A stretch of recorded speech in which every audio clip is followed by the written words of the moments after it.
at this point of the show, I would like to bring in our special guest, which is Ms. Sue Collins. And again, she's the co-founder of the New Jersey Coalition for Vaccination Choice. Sue, are you on with it? On the call? Yes, hello. Glad to be How here. you doing? I'm doing well. Great to have you on our show.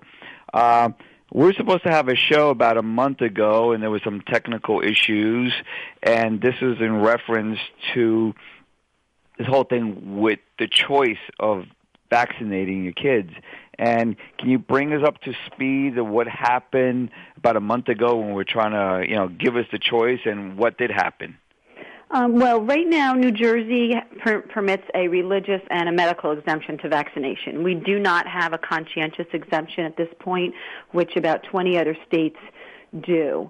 There is a bill pending in the legislature that has passed out of both the Senate Health Committee and the Assembly Health Committee that would essentially negate the religious exemption in New Jersey. It requires a lot of cumbersome steps for parents to take in order to claim a religious exemption.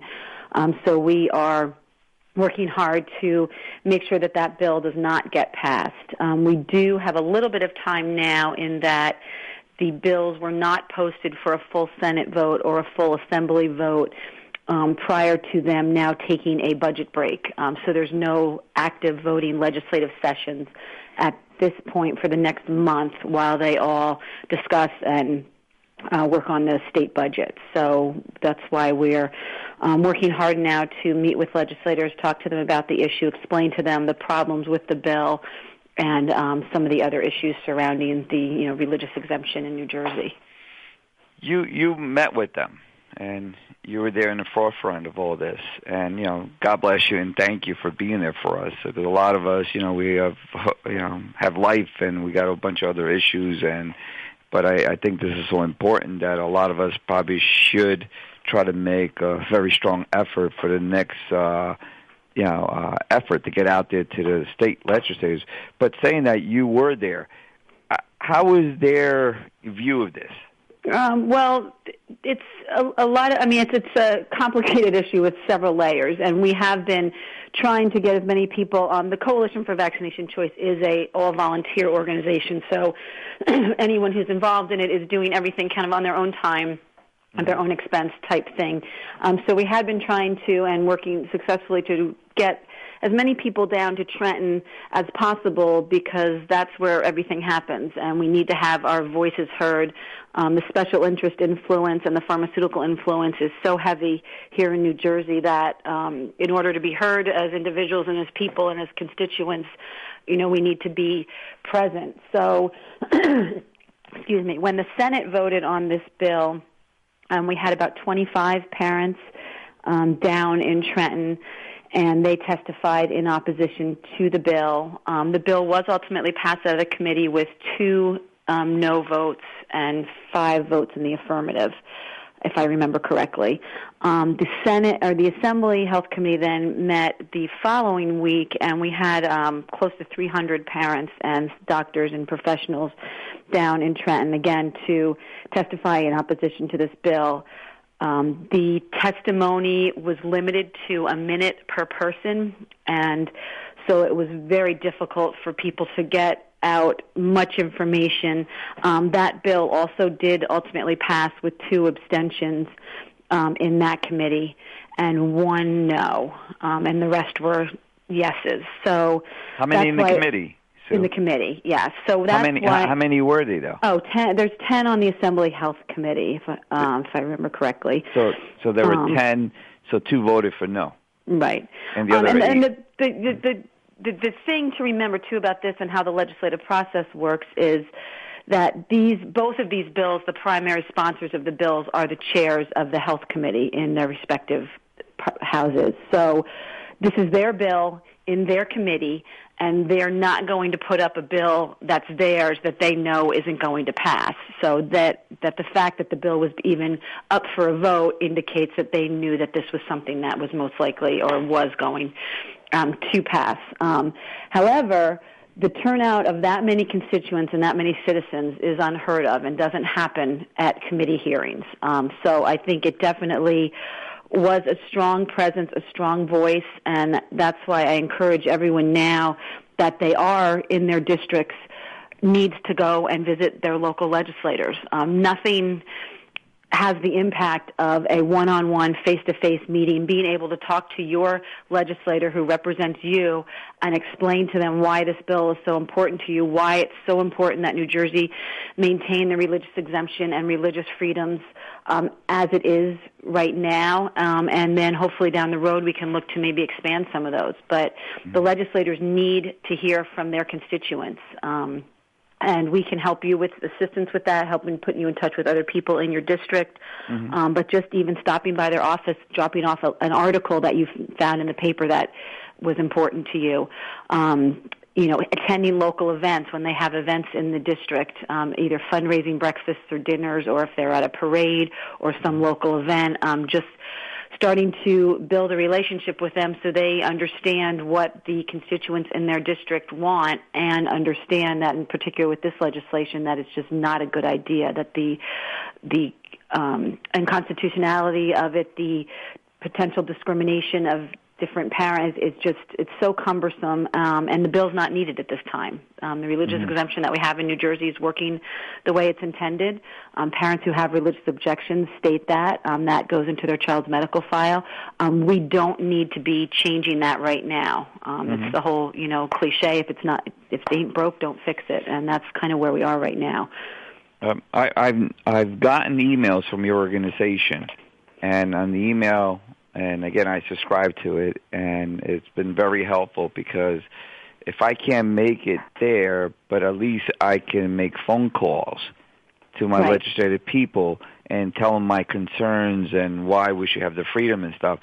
So what would be the best way for people? What website can people go to, and how can they sign up for that so they can get also these contact information? The best website that has a wealth of information is just basically the New Jersey State Legislative website.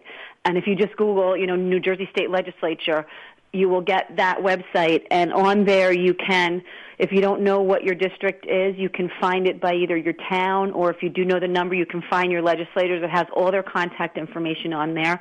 You can enter in a bill number. You just enter S and the bill number for a Senate Bill A and the number for an Assembly bill. It will pull up the bill so you can actually read the text of the bill. You can also subscribe to be noticed if bills that you are interested in are anything happening to them, if they're being heard in committee or being voted on, then you'll get an email or a notice so that you can be aware of that. There's a legislative calendar there that you can check to see when the legislature is meeting, when certain committees are meeting. So it's a huge resource. And I wanted to mention the bill numbers that this religious exemption restriction bill is S1147 and A1931. So those are the two numbers that you'd want to plug in and pull up. And both the bills now are identical, so they do match. And what is those bills again? Just to S1147 and A1931. And they're the same bill? They're the same bill. So why do they have different numbers? Well, they have different numbers because one was an Assembly bill and one was a Senate bill, and that's just kind of the way it works. And most bills have their own number in each chamber. And that's a vote to no to them. I'm sorry, what? And that's to vote for no to them. Right. We want them to either vote no or abstain if it does come to a floor vote. And ideally, the bills, we hope we can prevent them from even coming to a vote.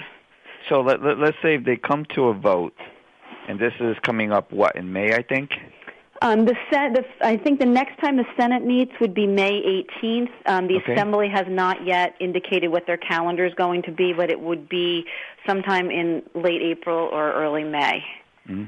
So let's say it gets down to that horrible possibility, and everyone on the call, you have to understand that it probably will.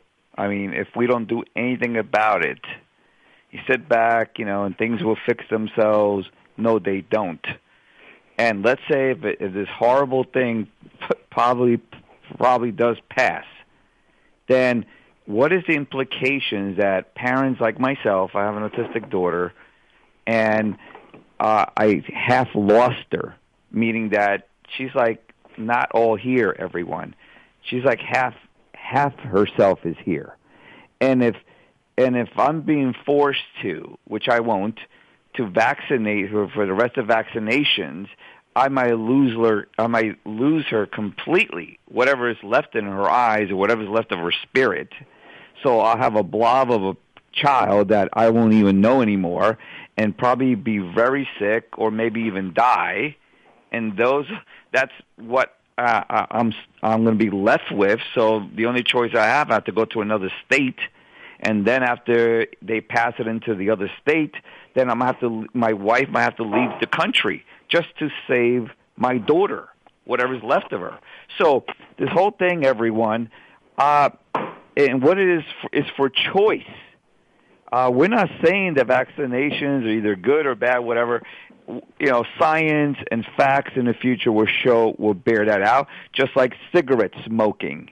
Cigarette smoking was fine for 50 years until they were brought out and saying that it was a lie, it was all cover-ups, and it was killing people. This goes on and on. DDTs, Agent Orange. I mean, you're beginning to see the trend here. They're lies and making money and killing people and hurting people and all. So let's say even if that horrible thing comes to be, and this is here in New Jersey, and this is a nationwide radio show, and this is a global-wise radio show, guess what? I'm assuming, Sue, as time goes on, so they say, hey, look, your kids are able to get it, so then guess what?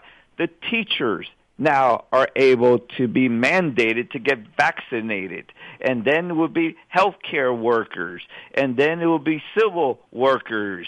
And then it will be you and I. So my thing is to say, you know what?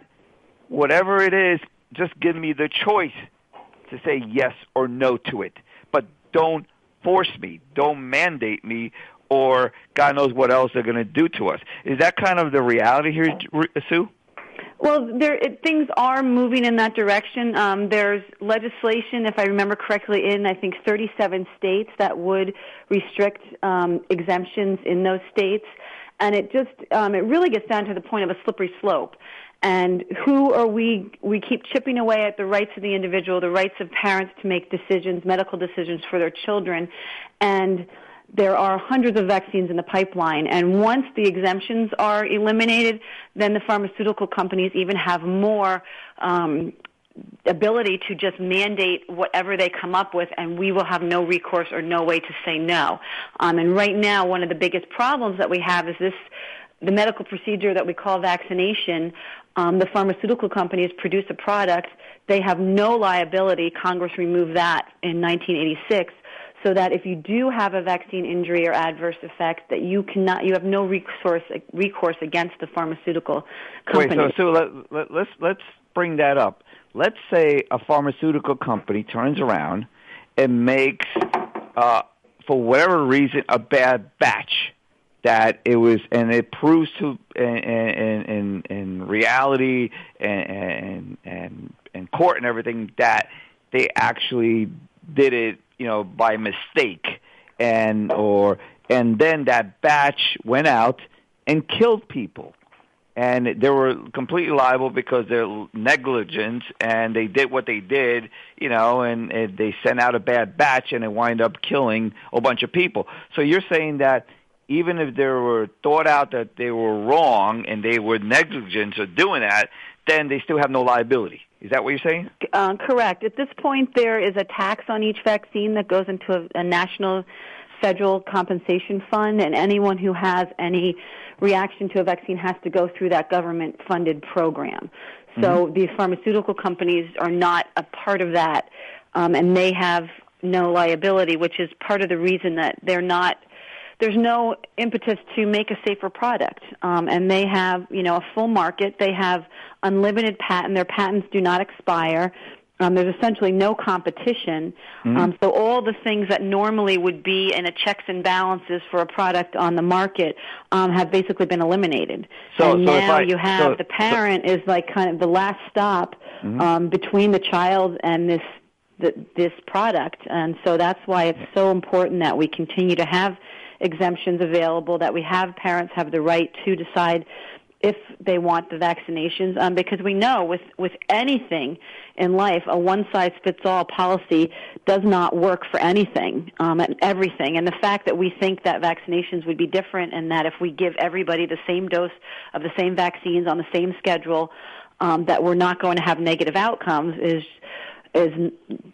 that's just not the case. There are going to be casualties with the policies that we have in place right now, and that's why it's so important that parents have options to be able to decide what they feel is right for their family, for their children. Well, I mean, but Sue, the facts are this, is that the grounds are littered with dead people, that actually people have died from vaccinations. Little babies, little girls now with Gardasil and stuff.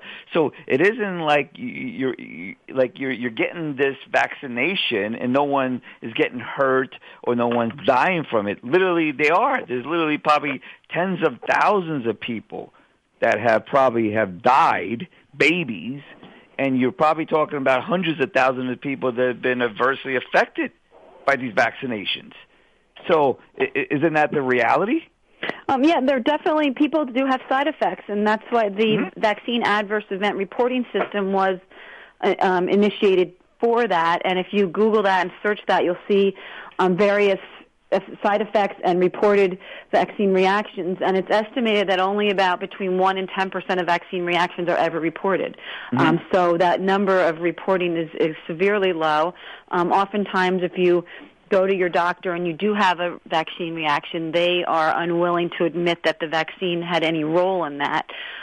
So it's really, I mean, unfortunately right now the onus is on the parents to be the stopgap and to be the ones who are there defending their children and standing up for their rights and their, the right to decide what happens to their children. And it's a battle we all, need to fight because we all want what's best for our kids. And together we can have a strong voice. But it's a matter of everyone has to get involved. Everyone has to be talking about this issue, talking about what's happened to them, what's happened to their children, talking about parental rights, the right to be able to make medical decisions for your family and not be forced into a medical model that the pharmaceutical companies have dictated. Well, I remember reading, I think in one of your on your website and stuff, that it seems like there's like 200 vaccinations coming down the pike. Yeah, there's several hundred in the process of being, in various stages of either testing or in the pipeline of development. So that's something that we all need to be aware of, and that the more we let our rights and the laws, chip away at our rights, the more these products are going to be forced upon us. Well, again, like you said, forced upon us, where if they can force it and mandate it for children, babies and children, little kids. So it's being forced, then logically the next thing is that if these kids, there's an epidemic or something's going on, or the diseases, whatever, these vaccines are supposed to help out, then technically the teachers need to be vaccinated also, with a whole slew of them as well. And they say, well, if we give it to the kids, you can't complain. You're with the kids, so you need to be vaccinated. And then it would be the healthcare workers and the maintenance people, and then it goes right down the line till finally it comes to you and I, that it's going to mandate this, for us to get these vaccinations. And, does it do any harm? No, it doesn't. Yes, it does. Much like cigarette smoking. It's like, you know what, Sue? It's like saying they're forcing us to smoke cigarettes. It's not going to harm you, but we're forcing you to, here's a whole carton of cigarettes and you have to smoke it every day. It's not harming you. Don't worry about it. It doesn't do anything to you. Just smoke the cigarettes. Everything is fine. So then this is where everything's heading. where they're forcing one after the other, and everyone on the call, understand, they're going to come for you next. And then you're not going to have a choice because they're going to say, well, even our little babies are getting these, and these things are safe, which they're not. So that's the slippery slope that we talked about, Sue. And this is where it finally comes back to us. And then no one's going to be there because everybody would have to be vaccinated, and we'll start seeing, not until the next 5 or 10 years from now or 15 years from now when you start seeing, like asbestos or, cigarette smoking and the lawsuits. But then again, you have a large segment of the population that's been, died and has been very, hurt by it.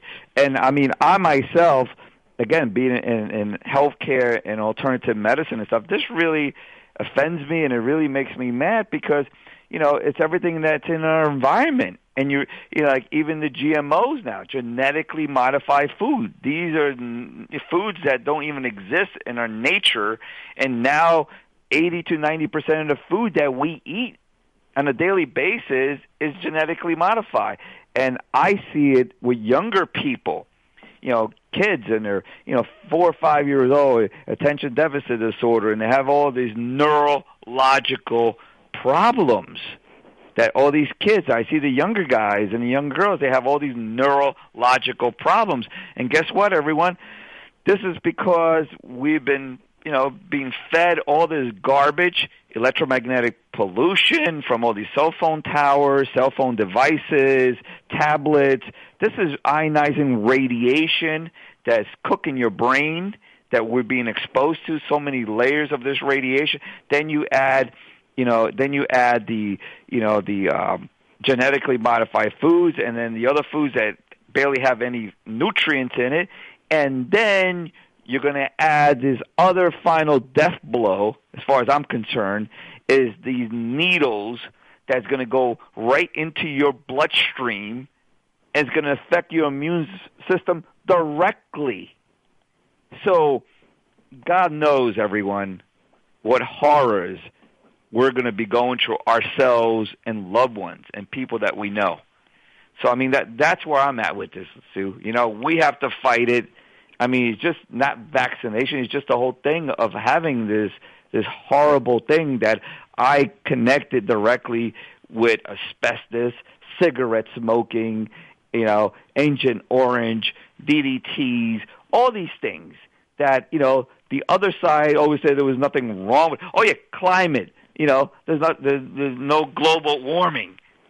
I mean, look at it. Everything is a complete lie.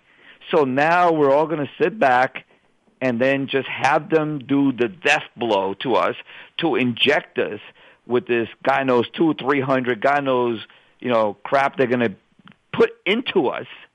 And then we're already in a weakened state. And then now is going to come all the neurological damage, cancers, and stuff that we have to deal with it. And guess what, everyone? We don't have the money to buy the insurance either. So, I mean, that's where I'm at, Sue, with this. Right. Yeah, and we have to remember, too, the pharmaceutical industry and a lot of these industries are for-profit industries. They are in the business to make money. They're not necessarily in the business to look out for our health. And so that's why, again, it's so crucial that people are involved and people are looking at the science, doing their own research. If you just even Google the CDC website on vaccine ingredients, you can see exactly what is in each vaccine and look at the combinations and what they're expecting you to put into your body or your child's body and decide what risks you want to take. And, a lot of the vaccines now have genetically modified ingredients in them. So we're in a whole uncharted... I think the hepatitis B vaccine, if I remember correctly, was one of the first to have genetically modified ingredients. Some of the flu vaccines are looking at using insect DNA in that to get away from the eggs that it's usually cultured in. And aside from just genetically modified, I mean, we're looking at mixing DNA from animals through monkey kidney tissues and bovine serums, and even human DNA that we are, mixing and injecting into our bodies. So there's obviously going to be some downsides and ramifications for that, which again is why, our organization is about vaccination choice and the belief that everyone should have the right to decide what is injected into their body and that of their children. And no one should be mandating or forcing anybody to do something that they may not want to do. And everybody, needs to live with the consequences, whatever they may be, so that you should have the option and the right to decide which risks you're willing to take, because you alone are going to be the one that's responsible for living with those decisions. Correct. And it could be also like myself and all the consequences of having an autistic child is, and I can't imagine, what other horrors are going to be down the pike for us when we are forced to take all these vaccinations, and what's going to do to a lot of us and loved ones that we know, even normal people, because even the Gardasil vaccination with normal little girls, 10, 12, 14, they take one shot of this Gardasil shot, and then they become damaged. And they've been normal, all their lives, and then they take these Gardasil, and it does irreparable damage to them. So and again, everyone, you can look that up. But Sue, where's the best website that people can go to and then get this information? A really great website for nationally, especially, is the National Vaccine Information Center. Okay. And that's just www.nvic.org, and you can get connected with things happening in your state. If you're in New Jersey, the coalition website is NJVaccinationChoice.org, and that can put you in touch, again, with what's happening in New Jersey. But, again, people should just, do their research, find the science is out there that shows that vaccines are not going to be safe for everyone, and we need to make sure that we maintain exemptions in all the states and options and choices for parents. All right, Sue, like always, we're up to our time. Time flies by. Thank you so much, for your great efforts and your great work out there. And again, everyone, and again, Sue, thank you very much. You're welcome. Thank you. All right, thank you. Yep, bye.